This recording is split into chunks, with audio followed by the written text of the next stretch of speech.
Bonjour et bienvenue à Vie de foi. Quelle joie de vous avoir avec nous aujourd'hui et quelle joie pour moi de recevoir Aurélie Tchatchou. Bonjour Aurélie. Bonjour Pasteur Joël. Gloire à Dieu, je suis contente de te recevoir pour une troisième fois sur le plateau de Vie de foi. C'est un plaisir pour moi. Super. Je te présente pour ceux qui ne te connaissent pas encore, mais ceux qui suivent EMC TV devraient vraiment te connaître parce que tu es partout. Tu es partout sur la chaîne. En fait, Aurélie, toi, tu es co-animatrice à l'émission Parole de femmes avec Annabelle, mon épouse, et Nadine, et puis d'autres qui peuvent venir aussi. Et puis également, tu contribues à l'émission Bonjour chez vous. Tu es une chroniqueuse régulière qui revient. Et là, encore à Vie de foi. Et aussi, dans ton église locale, tu es prédicatrice à l'église de la Victoire. Exactement. Gloire à Dieu. Donc, tu portes beaucoup de chapeaux. Une femme très occupée et très engagée dans les voies de Dieu. Et puis, vraiment, tu es une source d'inspiration pour plusieurs dans le monde chrétien et même au-delà. Gloire à Dieu, je crois qu'il y a des personnes, même aujourd'hui, peut-être vous ne connaissez pas Jésus encore, mais je crois vous pourrez entendre parler de lui et vraiment donner votre vie à Jésus, même aujourd'hui. Donc, gloire à Dieu. Bienvenue, Aurélie. Aujourd'hui, on va parler, en fait, comment vivre une relation avec Dieu. Toi, tu as vécu une relation avec Dieu depuis plusieurs années maintenant, et puis tu as découvert qu'on pouvait vivre la vie chrétienne d'une façon épanouie. Toute la semaine, on va parler comment on peut être épanoui. Et une chose que je trouve intéressante, là, en fait, c'est dans Éphésiens, je crois, au 6e chapitre. Je vais lire un texte que je viens juste de penser. Dans Éphésiens chapitre 6, au premier verset, il est écrit « Enfants, obéissez à vos parents selon le Seigneur, car cela est juste. » Là, au verset 2, ce que je trouve intéressant, nous lisons « Honore ton père et ta mère », c'est le premier commandement avec une promesse, afin que tu sois heureux et que tu vives longtemps sur la terre. Donc, le troisième verset de Éphésiens 6, verset 3, ce texte-là nous dit « Afin que tu sois heureux ». Donc, Dieu veut qu'on soit heureux. Et cette semaine, on va parler qu'on peut vivre la vie chrétienne épanouie, mais il y a plusieurs personnes qui sont des personnes chrétiennes, mais ils ne semblent pas très, très heureuses, ces personnes-là. Donc, on veut faire un changement, n'est-ce pas? On peut le faire avec la parole de Dieu. Donc, aujourd'hui, Aurélie, tu avais à cœur de nous parler comment on peut vivre cette relation avec Dieu. Exactement, Pasteur Joël. Comme vous avez dit, quand on parle d'épanoui, on parle vraiment de joie, on parle de bonheur. Et malheureusement, force est de constater que parfois, on peut regarder à certaines personnes chrétiennes et on dit, il y a peut-être quelque chose qui manque dans la vie de ces personnes-là. Et toute cette semaine, on va parler de ça. Et en fait, pour être heureux, il faut savoir qu'en tant qu'être humain, on a été créé pour demeurer dans la présence de Dieu, en fait. On a été créé pour être en relation avec Dieu. Donc, dès l'instant où il n'y a pas cette relation, il y aura un manque quelque part. Et quand le manque se crée, on ne peut pas complètement être heureux. On ne peut pas vivre de façon épanouie, en fait. Donc, la première chose à faire pour être heureux, justement, c'est de savoir qu'on doit vivre en relation avec Dieu. Et beaucoup de personnes vont me dire « Ah, mais Aurélie, je suis déjà en relation avec Dieu, mais il y a quand même quelque chose qui manque. » Et aujourd'hui, en fait, ce qu'on veut faire, c'est de poser les bases. Parce que, comme on dit, la qualité d'un édifice dépend vraiment de ses fondations. Quand les fondations sont bonnes, ça va donner quelque chose de bon. Mais quand les fondations sont mauvaises, on risque de se retrouver dans des mauvais schémas et on ne va pas comprendre pourquoi. Et la Bible dit qu'on périt aussi faute de connaissance. C'est vrai. Donc aujourd'hui, ce qu'on va faire, c'est d'abord dire, OK, je veux vivre heureux, je suis chrétien, ou alors j'aspire à devenir chrétien, j'aimerais vivre juste de façon heureuse. Première chose, je dois avoir une relation avec Dieu.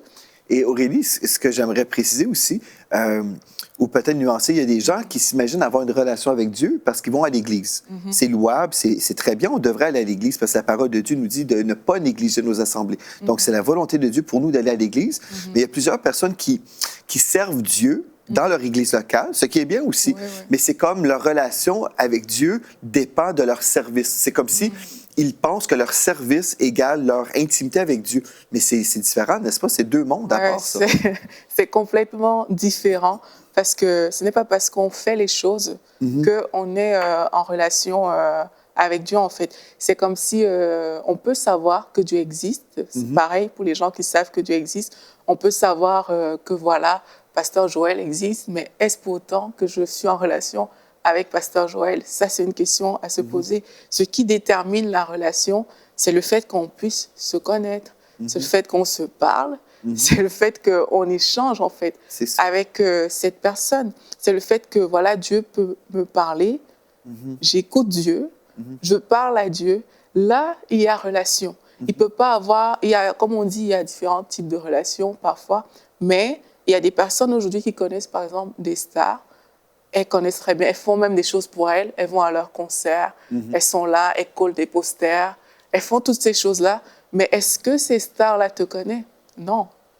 Et parfois, on s'imagine qu'en faisant des choses, parce que je vais à l'église, parce que même je prie, parce que je fais différentes choses, mais ça veut dire que j'ai une relation avec Dieu. Mais si on ne comprend pas ce qui sous-tend la vraie relation avec Dieu, mais on risque de faire les choses pour rien. Et ce n'est pas ça qu'on veut. Et pour comprendre, en fait, et pour plutôt établir une vraie relation avec Dieu, en fait, il faut réaliser, en fait, que l'amour que Dieu lui-même a pour nous, en fait. Parce que c'est difficile d'entrer en relation avec quelqu'un qui ne nous aime pas, tout simplement. Quand quelqu'un ne t'aime pas, bah, ce sera dur d'entrer en relation avec cette personne. C'est certain. Et pareil, si tu n'aimes pas quelqu'un, ben, ce sera difficile d'entrer en relation avec cette personne-là. Or, nous, la Bible nous dit que nous, on aime Dieu parce que Dieu nous a aimés le premier. Donc, c'est plus facile pour nous, en fait, de dire, OK, ben, il m'aime. Ça veut dire que lui, son cœur est déjà tout ouvert pour moi. Donc, moi aussi, je veux prendre le pas de l'aimer. Donc, c'est comme ça que ça fonctionne. C'est qu'en fait, ça commence la relation par avec l'amour. Dieu, c'est ça. Tout commence avec cette révélation de l'amour de Dieu. Et quand on compare la parole de Dieu et toutes les religions de ce monde, en fait, seul le Dieu de la Bible nous présente, en fait, ce Dieu d'amour. Dieu est amour, la Bible nous dit.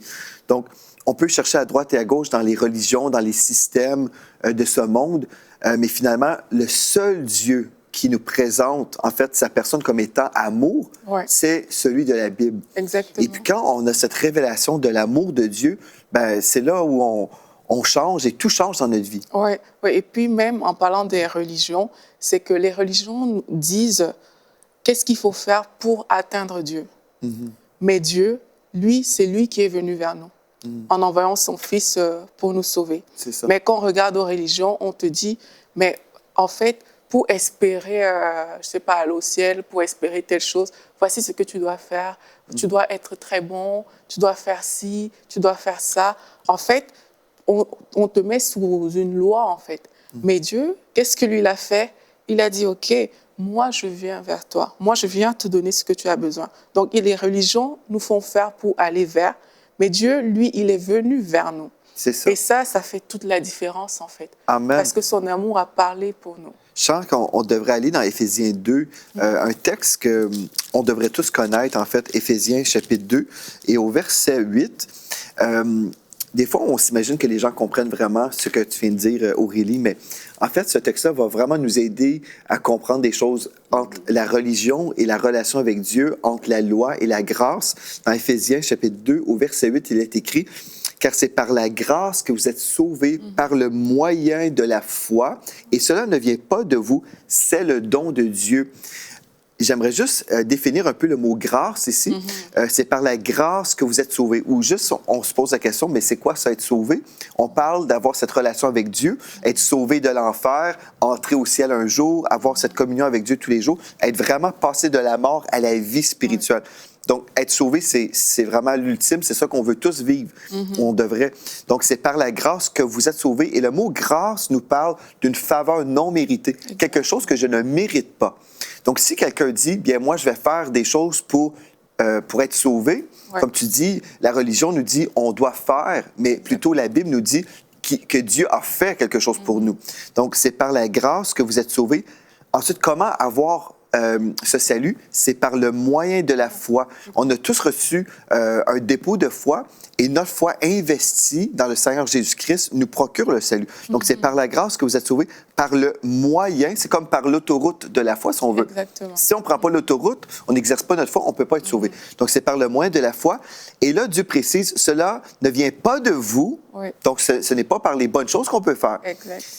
Ne vient pas de vous, c'est le don de Dieu. Donc déjà, c'est une faveur non méritée, quelque chose qu'on ne peut pas mériter, et c'est un don de Dieu. Et là, les gens vont dire, oui, mais je dois faire des bonnes œuvres. Au verset 9, il est écrit, ce n'est point par les œuvres, afin que personne ne se glorifie. Parce que si je dis, Aurélie, bien moi, j'ai donné 50 000 à l'orphelinat Malaika, admettons. Bon, j'ai fait un grand don. Vraiment, je mérite d'aller au ciel. Voir comment je suis une bonne personne. Mais Dieu me dit, ce n'est point par les œuvres. Ce n'est pas parce que j'ai fait un don. Ce n'est pas parce que je suis une bonne personne. afin que personne ne se glorifie. Puis j'aurais une raison de me glorifier, car nous sommes son ouvrage. Et c'est là où les gens disent, un instant, est-ce que tu es en train de dire qu'on peut faire n'importe quoi et aller au ciel? Non, on va exercer notre foi dans l'œuvre de la croix, ce que Jésus a fait pour nous. Mais là, au verset 10, nous sommes son ouvrage ayant été créé en Jésus-Christ pour de bonnes œuvres. Exactement. Que Dieu a préparées d'avance afin que nous les pratiquions. Amen. Donc, je vais faire des bonnes œuvres, mais c'est pas en faisant des bonnes œuvres que je peux aller au ciel. C'est Dieu qui a fait cette bonne œuvre, qui est vraiment Jésus qui est mort sur la croix pour que je sois pardonné de tous mes péchés. Oui. Et là, je vais faire des bonnes œuvres par reconnaissance. Mais des fois, on met la charrue avant les bœufs. Exactement. Et puis même, Pasteur Joël, c'est parce que parfois on ignore vraiment ce qui s'est passé à la croix et parce que on est trop ouvert sur les actions par rapport à notre nature. En fait, la personne qui fait les bonnes œuvres ici, c'est quelqu'un dont la nature a changé. Et quand la nature change, on est comme... le changement se fait aussi au niveau de nos œuvres, au niveau de nos C'est façons vrai. de faire. Parce qu'on a la nature de Christ, on est orienté vers des bonnes œuvres. Mais ce n'est pas parce qu'on fait les bonnes œuvres qu'on a la nature de Christ. Il y a vraiment une différence entre le faire et l'être, en fait. Et c'est pareil aussi pour quand on dit que quelqu'un est pécheur, que quelqu'un ne connaît pas le Seigneur. En fait, il y a des gens qui pensent que parce qu'elles font du bien, parce que je donne, parce que je vais à l'église, parce que je fais telle chose qui est bien, on se dit « Ah, mais ça va, ça veut dire que j'appartiens à Jésus. » Mais c'est faux, parce que ce n'est pas le faire qui détermine si on appartient à Jésus. Tout le monde fait ce qui est bien. Il y a des gens qui ont déjà commis des grands meurtres, mais dans leur vie, il est arrivé de faire des choses bien. Mais est-ce que c'est pour autant que ces personnes-là, si elles n'ont pas donné leur vie à Dieu, elles ne sont pas à Jésus, en fait. Donc, c'est vraiment la nature. Maintenant, pour que la nature change? Mais là, ça passe justement par la foi en ce que Jésus a fait, en fait. Dès qu'on a cette foi en ce que Jésus a fait, on dit, OK, je reconnais que c'est par la grâce que je suis sauvé. Je reconnais que c'est parce que Jésus, il a donné sa vie à la croix pour mes péchés que je suis sauvé. Et j'accepte cela, je le confesse de ma bouche, comme la Bible le dit. Je crois dans mon cœur que oui, Jésus, il m'a sauvé, il est mort à la croix pour moi, il est ressuscité d'entre les morts. Et dès que j'accepte ça, il y a quelque chose qui se passe en moi de façon invisible, c'est que mon esprit, il a changé.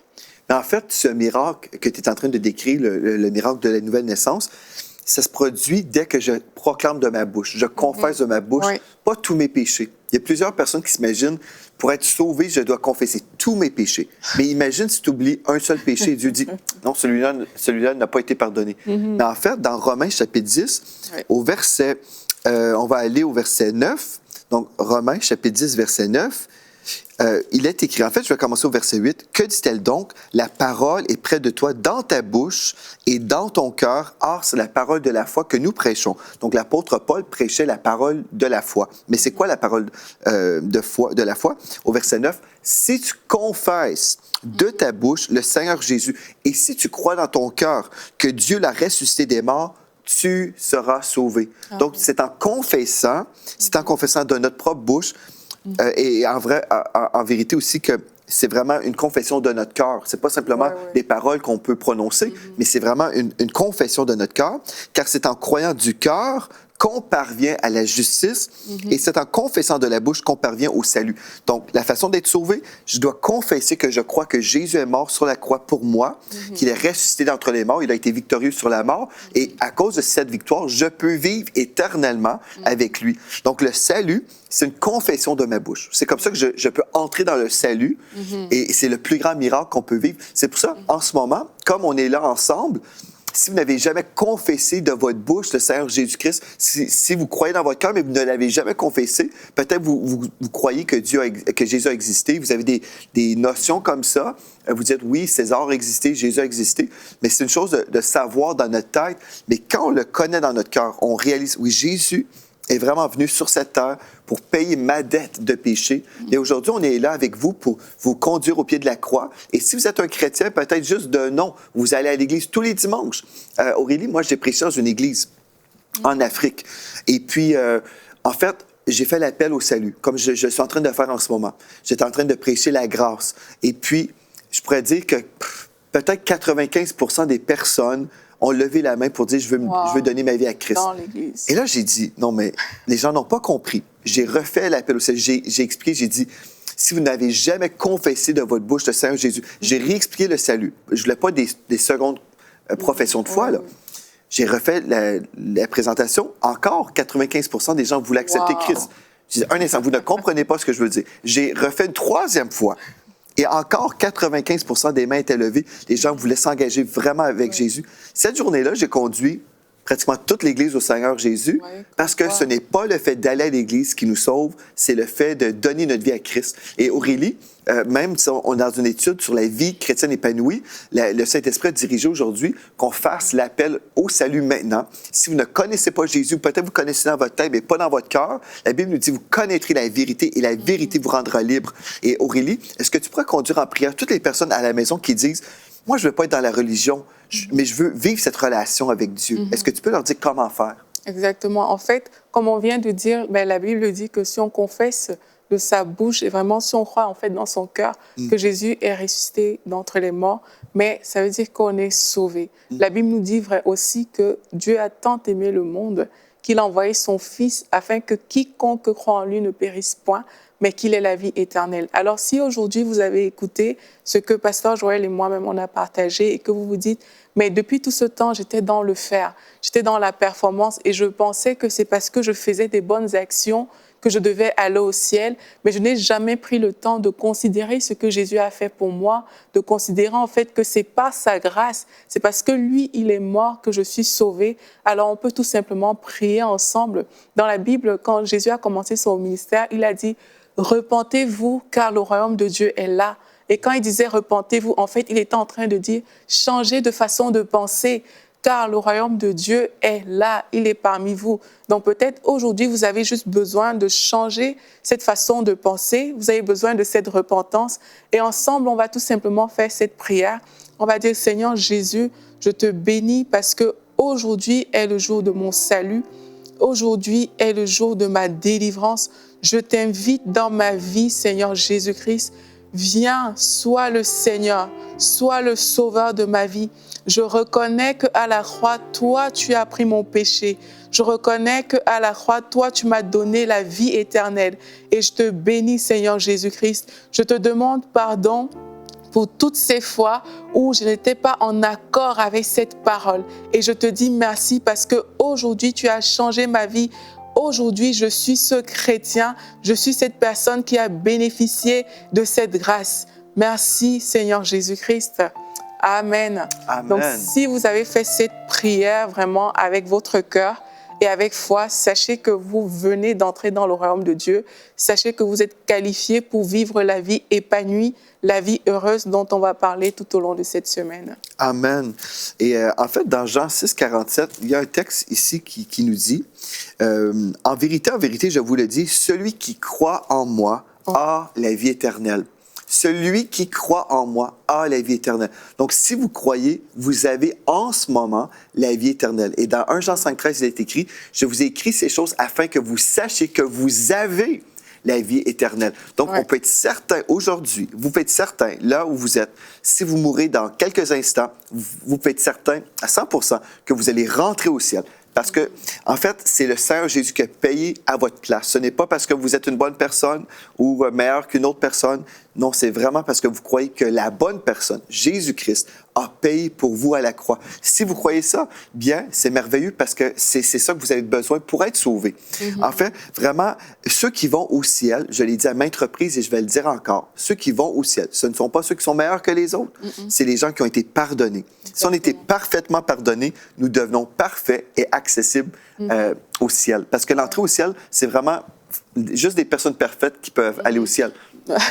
En fait, dans Jean ici, la Bible nous dit dans Jean 1, au verset 12, « Mais à tous ceux qui l'ont accepté ou qui l'ont reçu, à ceux qui croient en son nom, la parole a donné le pouvoir de devenir enfants de Dieu, puisqu'ils sont nés non de la nature, mais ni par la volonté humaine, ni de la volonté d'un homme en fait, mais qu'ils sont nés de Dieu.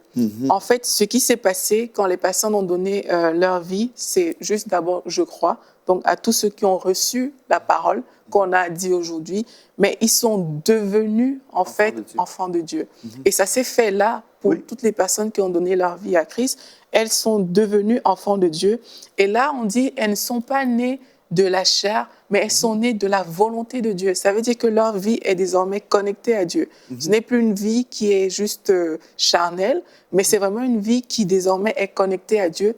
Et Dieu offre cette vie à toutes les personnes qui ont cru en lui, en fait. Amen. À toutes les personnes qui ont fait cette prière, comme on l'a fait aujourd'hui. Il a donné et il met en chacun cette assurance, en fait, que nous sommes des enfants de Dieu. Et là, tu vois, dans 2 Corinthiens 5, 17, il est écrit, si quelqu'un est en Christ, il est une nouvelle Ouais. création ou créature, dépendamment des traductions. Les choses anciennes sont passées, voici, toutes choses sont devenues nouvelles. Dès qu'on donne notre vie au Seigneur Jésus-Christ, il y a un changement qui se passe dans notre esprit, là. En fait, peut-être tu peux expliquer la différence, en fait, quand on a été créé en 3 dimensions. Hein. Oui, exactement. En fait, la Bible nous dit que nous avons été créés à l'image de Dieu et Dieu est esprit. Ça veut dire que Dieu, les gens pensent souvent que Dieu a peut-être des pieds, des mains. Mais en fait, Dieu est esprit. Et nous, la Bible nous dit qu'on a été créés selon son image, selon sa ressemblance. Ça veut dire aussi que nous, on est esprit. Et lorsqu'on lit 1 Thessaloniciens 5, verset 23, la Bible nous dit, mais que le Dieu de paix vous sanctifie lui-même tout entier et que tout votre être, donc là on parle de l'être, l'esprit, l'âme et le corps, soient conservés irrépréhensibles lors de l'avènement de notre Seigneur Jésus-Christ. En fait, à travers ce verset biblique, on comprend que l'être humain, en fait, a un esprit, et cet esprit, il habite dans un corps, et cet esprit, il a une âme. Et lorsqu'on donne, en fait, notre vie à Christ, on a un esprit tout neuf, parce que l'Esprit de Dieu vient habiter en nous. C'est ce qui s'est passé. Donc, la vieille nature qui était en nous, elle a dégagé. En fait, tu vois, Aurélie, pour aider à comprendre là, ce que tu dis, l'esprit, l'âme et le corps. Donc, nous sommes un esprit, nous habitons un corps et nous possédons une âme. Notre pensée, notre volonté et nos émotions. C'est la façon que Dieu nous a créés. Mais pour aider à comprendre à la maison, tu dis on a un nouvel esprit. C'est vraiment une créature qui n'a jamais existé autrefois. C'est ça que la Bible nous dit dans 2 Corinthiens 5, 17. Cet esprit n'a jamais existé autrefois. On dit, mais je comprends pas trop. Mais en fait, une des choses qu'on peut voir comme un café, là, moi, je suis en train de boire un café en ce moment. Dès qu'on rajoute de la crème dans mon café noir, bien, ça devient une boisson qui n'a jamais existé autrefois. Et on ne peut pas séparer la crème du café. On peut essayer très, très fort, mais c'est impossible parce que cette boisson a été changée à tout jamais. Et puis, en fait, quand on comprend ça, là, j'ai reçu le Saint-Esprit dans mon esprit. J'étais spirituellement mort, mais maintenant, la vie de Dieu est en moi. Bien là, c'est absolument merveilleux. Une nouvelle vie commence pour moi, là. Oui, oui. Et puis même, Pasteur Joël, c'est que il y a des personnes qui disent, quand on dit je suis spirituellement mort et tout, c'est vraiment ça qui avait cours. Parce que plusieurs personnes, quand elles ont lu la Bible, elles se sont dit, mais oui, on dit qu'on était mort dans le passé, mais on est vivant. Comment est-ce que tu peux dire que j'étais morte? Mais en fait, si on regarde même juste au tout début à la Genèse, quand Adam et Ève ont mangé le fruit, Dieu a dit que si vous mangez de ce fruit, ben, vous allez mourir. C'est ce que Dieu a dit. Mais quand on voit la vie d'Adam, Adam a vécu longtemps après avoir mangé le fruit sur la terre. Ça veut dire que Dieu ne parlait pas de la mort physique, comme seulement, on pense. non? Mais, exactement, seulement, mais c'était aussi la mort spirituelle, en fait, surtout, parce que à ce moment-là, il a été déconnecté du Saint-Esprit. Parce que la mort, en fait, ce n'est pas qu'on cesse d'exister. Exact. Mais la mort, c'est d'être séparé de Dieu, n'est-ce pas? Exactement, c'est être séparé de Dieu. Et c'est ce qui se passe quand on n'a pas donné notre vie à Dieu. En fait, on est mort parce qu'on est séparé de Dieu. Et dès l'instant, en fait, où on fait ce qu'on a fait aujourd'hui, mais l'Esprit de Dieu vient résider en nous. Et c'est ça, et l'Esprit, c'est l'Esprit de vie, en fait. Hein. Quand on décrit l'Esprit de Dieu, c'est l'Esprit de vie. Maintenant, il y a des personnes qui vont dire, mais oui, mais je suis toujours la même personne. J'ai des souvenirs. Les choses n'ont pas changé, les souvenirs et tout. C'est parce que nos souvenirs sont dans notre âme. L'âme n'a pas changé, le corps encore moins. Parce que le corps, on est resté pareil. Peut-être on avait 80 kilos, on est resté avec les mêmes 80 kilos. Aussi, nos souvenirs, notre mémoire, elle est restée. Et tout ça, c'est ce qu'on retrouve dans notre âme, en fait. L'âme n'a pas changé, mais parce qu'il y a un nouveau résident, parce que c'est maintenant l'Esprit de Dieu qui habite en nous, l'âme est appelée à être renouvelée, l'âme est appelée à être restaurée par l'Esprit. Parce que jusqu'à présent, l'âme ne fonctionnait pas par l'Esprit de Dieu, elle fonctionnait selon la chair en fait, qui Donc, habitait. il faut comprendre, nous sommes un esprit. Quand on devient un enfant de Dieu, vraiment, l'Esprit de Dieu habite notre esprit. Nous sommes devenus une nouvelle créature qui n'a jamais existé autrefois. Exactement. C'est vraiment un jour nouveau. Mais comme tu dis, tous ceux qui disent, oui, mais je me sens pareil, peut-être, bien ça, c'est à cause de mon âme. Mon âme, c'est ma pensée, ma volonté et mes émotions. Donc, dans ma pensée, par exemple, si je viens tout juste de donner ma vie à Christ, bien, je pense peut-être comme hier. Exactement. J'ai les mêmes mentalités. C'est pour ça que Dieu nous dit dans Romains 12, soyez donc transformés par le renouvellement de l'intelligence afin de discerner la volonté de Dieu, ce qui est bon, agréable et parfait. Ouais. Donc, je suis sauvé dans mon esprit, mais là, le processus du salut dans mon âme, c'est un processus. Exactement. En fait, c'est comme un bébé qui vient de naître, Pasteur Joël. Quand on donne sa vie à Jésus, on est ce qu'on appelle un bébé spirituel. Et de la même manière qu'un bébé, on vient de l'accoucher, en fait, il ne sait pas encore comment fonctionne la vie. C'est ça. Et aussi, quand on est bébé spirituel, on ne sait pas encore comment fonctionne la vie spirituelle. On ne connaît pas encore toutes ces logiques-là. Maintenant, plus on grandit, mais plus le bébé, quand il grandit, il commence à marcher, à parler, il sait comment la vie fonctionne parce qu'il devient adulte. Et c'est pareil dans la vie spirituelle, c'est qu'on est bébé, après on reçoit le lait, on reçoit la nourriture solide, donc on reçoit des enseignements, on reçoit la parole de Dieu, et ça nous fait grandir. Et alors qu'on grandit, ben, on voit notre âme être renouvelée et transformée. C'est pour ça que c'est absolument important qu'on reçoive des soins de notre vie chrétienne, dès le début de notre vie chrétienne. Si on réalise aujourd'hui, si vous réalisez que vous êtes un bébé naissant spirituel, si vous avez fait de Jésus le Seigneur de votre vie aujourd'hui, bien vous devez vous rattacher immédiatement à une église locale pour recevoir les soins. Et en fait, on a quelque chose de préparé pour vous qui s'appelle le Disciple victorieux. C'est une série de 10 émissions de l'émission Vie de foi, justement. Et j'aimerais ça vous inviter aujourd'hui, si vous avez donné votre vie au Seigneur Jésus-Christ, écrivez-moi en écrivant à videfoi@emctv.com, donc videfoi@emctv.com, et dites-moi, j'ai donné ma vie à Jésus-Christ en priant avec la sœur Aurélie. Et puis, on va entrer en contact avec vous. On va vous aider à trouver une bonne église dans votre région pour vous diriger, pour vous aider à vraiment recevoir justement les soins dont vous avez besoin pour grandir et devenir une personne mature dans les voies de Dieu. Et on va vraiment vous aider même tout au long de cette semaine. On va voir ensemble comment on peut vivre une vie chrétienne épanouie. Mais la chose la plus importante, c'est d'établir cette relation véritablement avec Jésus.